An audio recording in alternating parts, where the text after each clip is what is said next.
తెలంగాణ తెలుగు అలాగే దేశ ప్రజలందరికీ రిపబ్లిక్ డే శుభాకాంక్షలు తెలియజేసుకుంటూ,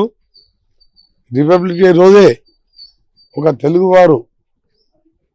ఒక సాధారణ కానిస్టేబుల్ కుమారునిగా జన్మించి స్వశక్తితో సినిమా ఇండస్ట్రీలో ప్రవేశించి పునాది రాళ్ళ లాంటి మొదటి సినిమాతో మొదలుపెట్టి ప్రయాణం ఈరోజు పద్మవిభూషణ్ దేశంలోనే 2వ అత్యుత్తమ అవార్డు తీసుకున్న గౌరవనీయులు చిరంజీవి గారికి ముందుగా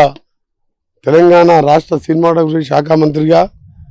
మా ముఖ్యమంత్రి గారి తరఫున, రాష్ట్ర ప్రభుత్వం తరఫున, తెలంగాణ ప్రజల తరఫున, తెలుగు ప్రజల తరఫున వారికి శుభాకాంక్షలతో పాటు వారు ఇంకా కూడా ఉన్నత స్థానాలతో ఉన్నత అవార్డుల కోసం ఆయన ఎప్పుడు కూడా సినిమా ఇండస్ట్రీలో కానీ సినిమాలో కానీ నటించలేదు. అతను నటించిన కొన్ని సందేశాత్మక సినిమాలు చూసినప్పుడు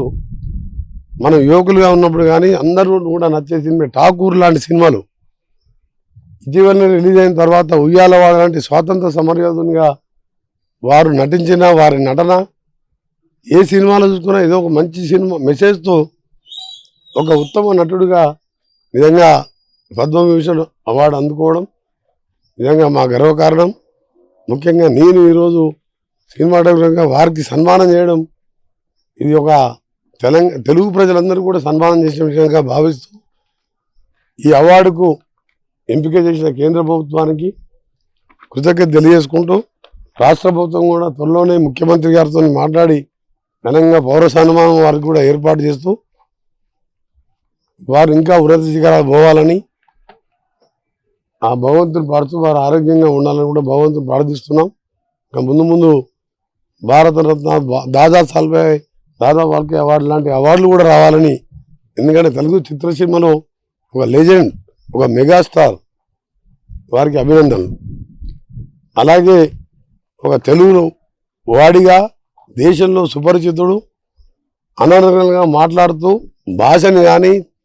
ఆయన ఒక మామూలు స్థాయి నుంచి ఇవాళ ఉపరాష్ట్రపతి వరకు ఎదిగిన వెంకయ్య నాయుడుకు పెద్దలు గౌరవనీయులు వారికి కూడా పద్మవిభూషణ్ రావడం ఇది తెలుగు ప్రజలందరూ కూడా గర్వకారణం.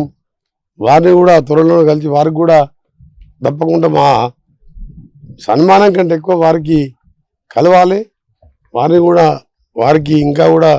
ఉన్నత శిఖరాలు చేరుకునే విధంగా ఉండాలని చెప్పి ఈరోజు నేను, దిల్ రాజు గారు, చిరంజీవి గారిని సన్మానం చేయడం జరిగింది. వెంకయ్య నాయుడు గారికి అలాగే తెలుగు ప్రజలు, తెలుగు రాష్ట్రాలకు చెందిన తెలుగు అవార్డు తీసుకున్న వారందరూ కూడా రాష్ట్ర ప్రభుత్వం తరఫున, నా తరఫున వారందరూ కూడా శుభాకాంక్షలు. తెలుగు ఖ్యాతిని నిలబెట్టిన మీరందరూ కూడా ఇంకా కూడా ముందు తెలుగు ఇండస్ట్రీకి కానివ్వండి, తెలుగు ప్రజలకు కానివ్వండి, సందేశాత్మక చిత్రాలు ఇంతకుముందే చెప్పిన ఠాకూర్ లాంటి సినిమాలు తీస్తూ ప్రజల్లో ఉండాలని అందరూ కూడా మరొకసారి కేంద్ర రాష్ట్ర ప్రభుత్వాలకు ఈ విధంగా వారిని సన్మానించినందుకు మరొకసారి కృతజ్ఞత తెలియజేసుకుంటాం.